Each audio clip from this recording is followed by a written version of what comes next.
Well, I'm just absolutely delighted that we could have this time to cover a very engaging topic entitled Equipping Students with 21st Century Technology Skills for College and Career Readiness, Technology Lesson Plan Writing.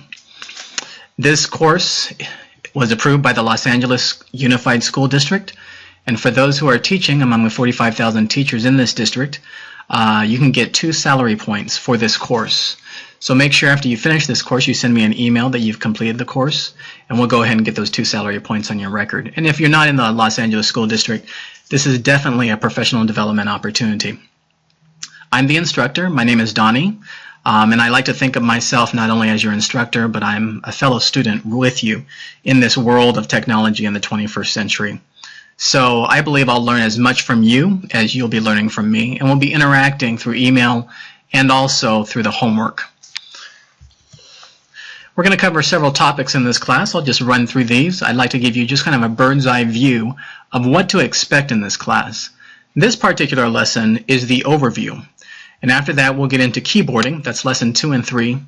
Gathering, comprehending, evaluating, synthesizing, summarizing, lesson plan writing, and lesson plan writing. Basically, the last 3 courses, or the last 3 lessons of this one course is on lesson plan writing. And you'll see there at the bottom of your screen that there's a variety of other tools that we'll be touching upon, and I'll be giving methodical learning on how to use these tools. So what will you learn in this class? I think that's something you're probably wondering. At the end of the day, what do I get? What's in it for me? Well, you will have learned useful technologies and skills needed for college readiness and the workplace. This is huge. And then number 2 is you will have learned how to embed technology into your current lesson plans and how to create technology-specific lesson plans. So if you're an English teacher and you're teaching 9th grade, this particular class will help you embed technology into what you already do. It's not replacing, it's not even just complementing, it's really helping in the context of what you already do best, incorporate the value of technology. So whether that's writing reports, giving summaries, giving presentations, this particular course will help your students gather those critical thinking skills to not only learn the topics that you're teaching them, but to be able to present them, collaborate among them, summarize them, synthesize information, and provide solutions to real-world problems. You know, this is a very simple statement, but I'd like to make it, and that is being able to text does not mean a student has acquired the skills needed for the workplace. I have a 7th grader, I have a 9th grader, and they can text in an outstanding way. They're fast. In fact, their ability to handle mobile devices is just more stellar than mine. Absolutely. But just because you can text and type into a small text box, tweet something on Twitter, type a little message on Facebook, does not mean you're ready for the workplace or for college. So you know what that means? That means we teachers are needed. Yeah, whether people like it or not, nothing will replace the teacher in the classroom. Now you may say, for sure, there's a lot of technologies that are replacing jobs out there, but to produce a student that can think critically and go deeper than just trying to answer a problem on a test, but able to synthesize and summarize information in order to present a logical solution with a strong based argument based on data, that takes a very particular type of training. So we teachers are needed to help our students, even though they can text, to learn how to follow what I call the 21st century skills technology staircase. This is actually a graphical representation of the entire class that you're going to be covering. You'll see a little man there on the bottom, and he's on the first step. That's keyboarding. Our students need to learn how to type on a keyboard. And if you look at the Common Core standards, the word keyboarding is used specifically in certain contexts. And we'll see kind of what keyboarding is and how to teach keyboarding in the context of what you already do. No, you don't need a computer lab. No, you don't even need to be that good at computers. You just need to understand a framework that will allow you to capture the technology skills listed in the Common Core standards and then methodically hand these to your students in the context of what you already do. The second step is gather. Going up to the third step is comprehend, evaluate, synthesize, summarize. Then the last step is lesson plan writing. If you remember kind of our agenda, our curriculum, these are all the words that will cover each of the lessons. In fact, lesson 2 and 3 is that first step. It's keyboarding. Lesson 4 is gathering. Lesson 5 and 6 is comprehending. Lesson 6, 7, and 8 is evaluating. Lesson 9 and 10 is synthesizing. Lesson 11 and 12 is summarizing. That is being able to take the information you've synthesized and extract the key points and present them. And then the last one, and I'll go ahead and move my little video here so that you can see the letters under it. Lesson 13 through 15 is technology lesson plan writing. So let's take a little bit of a look at this.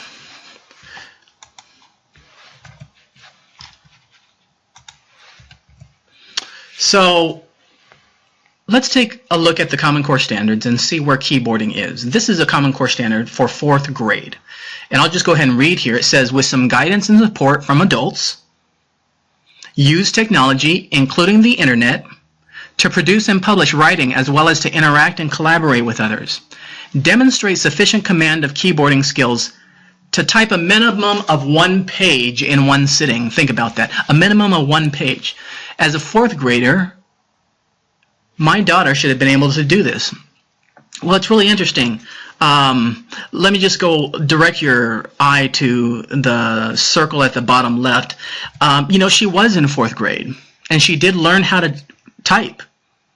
That is, she could get on a keyboard, a computer, and she could type a full sentence. But you know what was interesting is by the time my kids got into 9th grade, they couldn't type anymore. You know, why is that? It's because the Common Core Standards, they apply across all the different grades. So whether you're a kindergarten watching this teacher or you're a teacher of seniors, the Common Core Standards apply. It just so happens that in 4th grade, you have to be able to type 1 page in one sitting. In 6th grade, you have to be able to type 3 pages in one sitting. Then by the time in 9th grade, you should be able to type several more pages. So what do the Common Core Standards do? Let me go ahead and move my video again so you can see the title in full. The Common Core Standards really provide not only a set of skills so that our students and young people go deeper in their understanding of things, but they provide a common language by which each of the grade levels can build upon one another. Now look at these arrows at the bottom left. I'll go ahead and click over here. A 4th grade teacher should realize that by 9th grade, the students should be able to type several pages in one sitting. And so the Common Core Standard says, well, as a 4th grade teacher, what is the requirement for keyboarding at my grade level? Well, the requirement is just 1 page. They should, in one sitting, be able to type 1 page.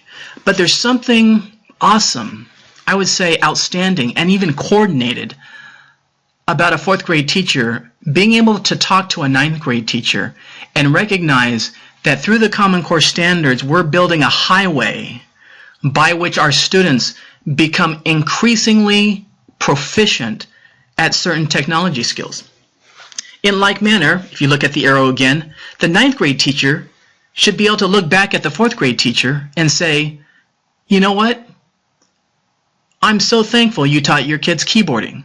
Now, the language between teachers changes on many topics, but the Common Core Standards, they actually provide a synchronized, harmonized set of language by which teachers at different levels can talk to one another. The word keyboarding should be a common word in 4th grade, and it should be a common word in 9th grade, and it should be a common word in your senior year. And there should be a sense among teachers of different levels. We together as a team are basically bringing up our children to the point where they're globally competitive in a technological society. The other words are also listed in the Common Core Standards. Let me read this to you. Research and media are skills blended into the standards as a whole. So I think you know the Common Core Standards are mainly built on 2 pillars, mathematics and English literacy. Those are really the big 2 pillars. Technology is not a 3rd pillar right now in the Common Core Standards. But technology, as it says, is blended into the standards as a whole. So listen to this sentence. To be ready for college workforce training and life in a technological society, students need the ability to gather, comprehend, evaluate, synthesize, and summarize information and ideas, to conduct original research, to answer questions or solve problems. I just love this. The thought that a 4th grader, a 7th grader, a 10th grader can conduct original research. So that's what this class is really about. It's about technology skills, but not just technology skills as an end in themselves. It's really embedding technology skills in what you already do as a teacher to make them critical thinkers. And so you'll see lesson after lesson, we'll actually learn these technology skills, and no matter what grade you're at, you'll start to get the language by which you can communicate with teachers at other levels, the technology skills that are needed, and you'll be able to build upon what teachers have done previously.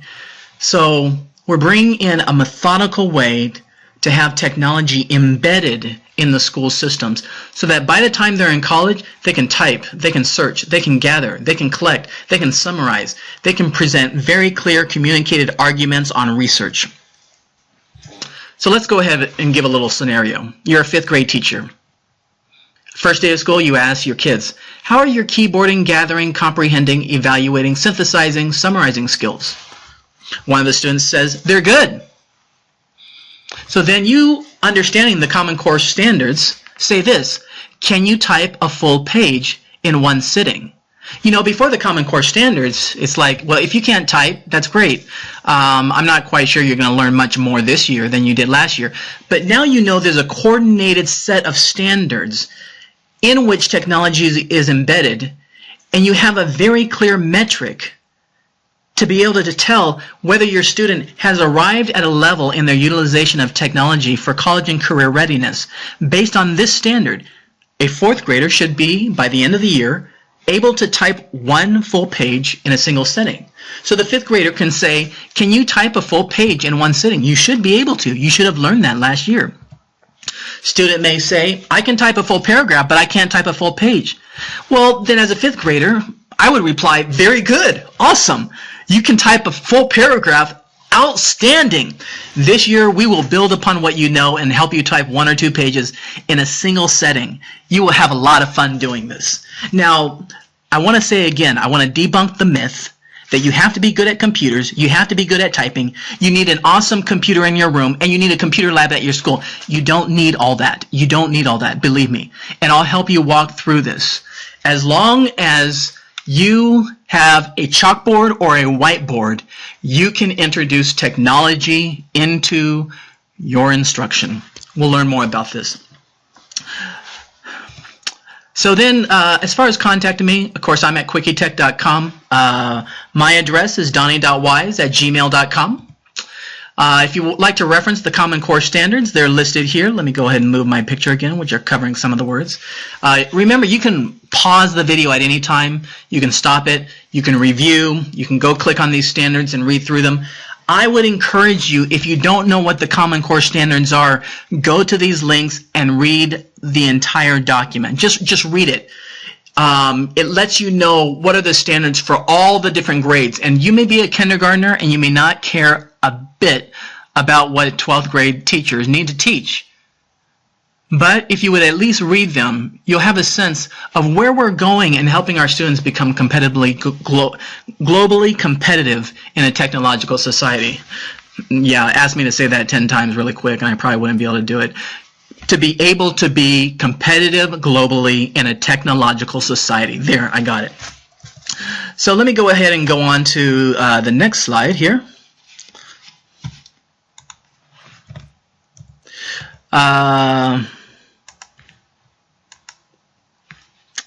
Just really quick, I'm going to go all the way to the last slide. And let me just do this. I'll go back into presentation mode. You'll notice down here at the bottom, there's something that says click mark as complete. Make sure after every portion of your lesson you click mark as complete. That allows me to review your progress, let you know how fast you're going, how slow you're going, give you some encouragement at times when maybe you haven't had as much time, and then you'll want to click next. I would really encourage you to try and do this entire course in 5 weeks. You only have 8 weeks to complete it, then the license actually stops. But you should be able to comfortably do it in 5 weeks. Another thing I would mention is that there's 15 lessons, and all the lessons are broken into 3 parts: a video of some sort, a reading portion, and then some homework assignment. Everything can be done on a mobile phone. So if you're sitting at a Starbucks and you want to take this entire class on your mobile phone, you do not need Office Word, you do not need access to Google Docs. There's a lot of things you don't need access to.